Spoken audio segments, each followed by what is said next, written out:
প্রধানমন্ত্রী কিষাণ যোজনার ২১তম কিস্তি সারা দেশের লক্ষ লক্ষ কৃষক অধীর আগ্রহে প্রধানমন্ত্রী কিষাণ সম্মান নিধি যোজনার পরবর্তী বা ২১তম কিস্তির জন্য অপেক্ষা করছেন। কৃষকদের আর্থিক সহায়তা প্রদানের জন্য এই প্রকল্পটি বাস্তবায়িত হচ্ছে, যার আওতায় যোগ্য কৃষকদের বছরে ৩বার ২,০০০ টাকার কিস্তি দেওয়া হয়। এখন পর্যন্ত ২০টি কিস্তি মুক্তি পেয়েছে এবং বরাবরের মতো কৃষকরা আশা করছেন যে পরবর্তী কিস্তি সময়মতো তাদের অ্যাকাউন্টে পৌঁছে যাবে।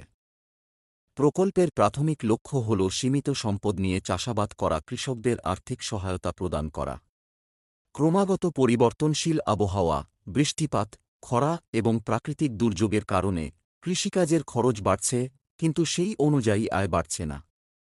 এমন পরিস্থিতিতে কৃষিকাজকে তাদের জীবিকা হিসেবে বিবেচনা করা কৃষকদের জন্য প্রধানমন্ত্রী কিষাণ যোজনা একটি বড় সহায়তা হিসেবে আবির্ভূত হয়েছে।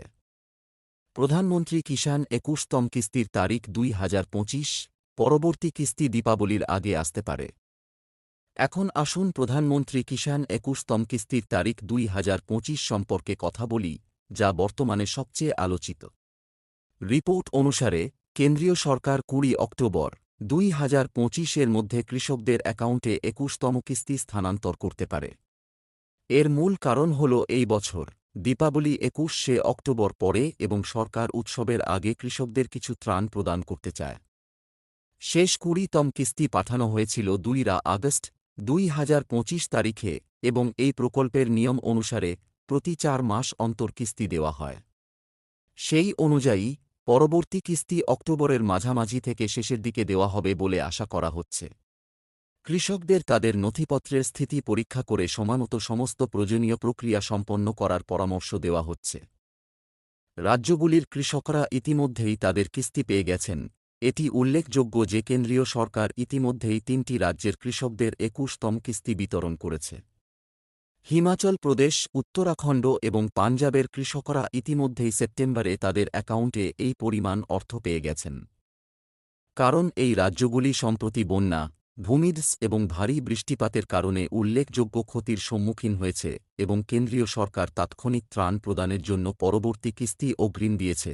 অন্যান্য রাজ্যের কৃষকরা এখন তাদের পালা অপেক্ষা করছে। আপনার কিস্তির অবস্থা এইভাবে পরীক্ষা করুন। ধাপে ধাপে প্রক্রিয়া। কৃষকরা এখন সহজেই জানতে পারবেন যে তাদের পরবর্তী কিস্তি কখন আসবে এবং তাদের নাম সুবিধাভোগী তালিকায় আছে কিনা, তাদের ঘরে বসেই। তাদের কেবল প্রধানমন্ত্রী কিষাণ যোজনার ওয়েবসাইটে কয়েকটি সহজ ধাপ অনুসরণ করতে হবে। ধাপ ১, প্রথমে থেমকেসেন.ইন অফিসিয়াল প্রধানমন্ত্রী কিষাণ যোজনার ওয়েবসাইটটি দেখুন। ধাপ ১, প্রথমে থেমকেসেন.ইন অফিসিয়াল প্রধানমন্ত্রী কিষাণ যোজনার ওয়েবসাইটটি দেখুন।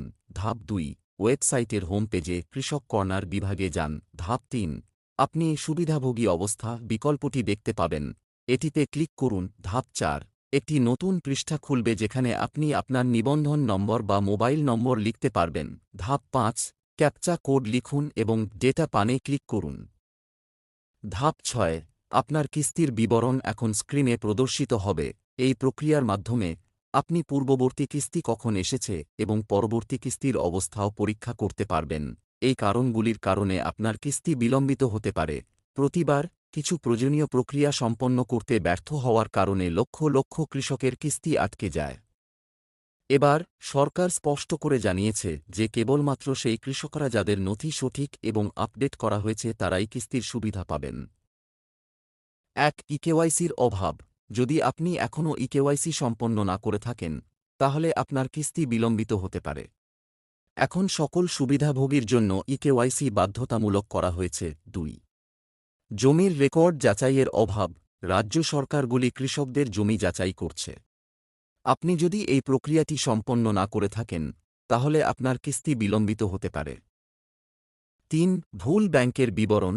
রেজিস্ট্রেশনের সময় আপনি যদি ভুল ব্যাংক অ্যাকাউন্ট নম্বর বা আইএফএসসি কোড প্রবেশ করিয়ে থাকেন, তাহলে পেমেন্ট স্থানান্তরিত হবে না। ৪. আধার এবং নামের পার্থক্য। আপনার আধার কার্ড এবং আবেদনে নাম ভিন্ন হলে পেমেন্টও বিলম্বিত হতে পারে।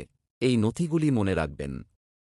আপনি যদি এই প্রকল্পের জন্য প্রথমবার আবেদন করেন অথবা ইতিমধ্যেই নাম নথিভুক্ত হয়ে থাকেন, তাহলে এই প্রয়োজনীয় নথিগুলি আপডেট রাখুন। আধার কার্ড, ব্যাংক পাসবুক, জমি সংক্রান্ত নথি, মোবাইল নম্বর, ইকেওয়াইসি রসিদ আবেদনের স্থিতি পরীক্ষা করুন। যেসব কৃষক এই প্রকল্পের জন্য আবেদন করতে চান তারা তাদের আবেদন অনুমোদিত হয়েছে কিনা তাও পরীক্ষা করতে পারেন। তারা ওয়েবসাইটে স্বনিবন্ধিত কৃষকের অবস্থা বিকল্পটি অ্যাক্সেস করতে পারেন এবং স্থিতি দেখতে তাদের মোবাইল নম্বর দিয়ে লগ ইন করতে পারেন। এই প্রকল্পের জন্য সরকারের ভবিষ্যৎ প্রস্তুতি। কেন্দ্রীয় সরকার এই প্রকল্পটিকে আরও কার্যকর করার জন্য কাজ করছে। ভবিষ্যতে সুবিধাভোগীর সংখ্যা বাড়ানো হতে পারে এবং পরিমাণ বৃদ্ধিও প্রত্যাশিত। তদুপরি প্রযুক্তিগত উন্নতি কৃষকদের জন্য এই প্রকল্পে যোগদান করা সহজ করে তুলবে। প্রধানমন্ত্রী কিষাণ ২১তম কিস্তির তারিখ ২০২৫ সম্পর্কে চূড়ান্ত আপডেট। সকলের নজর বর্তমানে অক্টোবর মাসের দিকে। ২০ অক্টোবর ২০২৫ সালের মধ্যে সকল যোগ্য কৃষকের অ্যাকাউন্টে ২,০০০ টাকা স্থানান্তরিত হবে বলে অনুমান করা হচ্ছে। দীপাবলির একদিন আগে এই আর্থিক ত্রাণ কৃষকদের জন্য একটি উপহার হবে। তাই আপনি যদি এই প্রকল্পের সুবিধাভোগী হন তাহলে সময়মতো আপনার তথ্য পরীক্ষা করুন, ইকেওয়াইসি সম্পন্ন করুন এবং জমি যাচাইয়ে সক্রিয়ভাবে অংশগ্রহণ করুন। এটি কেবল আপনার কিস্তি সময়মতো পৌঁছানো নিশ্চিত করবে না, বরং ভবিষ্যতের কিস্তির জন্য যোগ্য থাকবে তা নিশ্চিত করবে।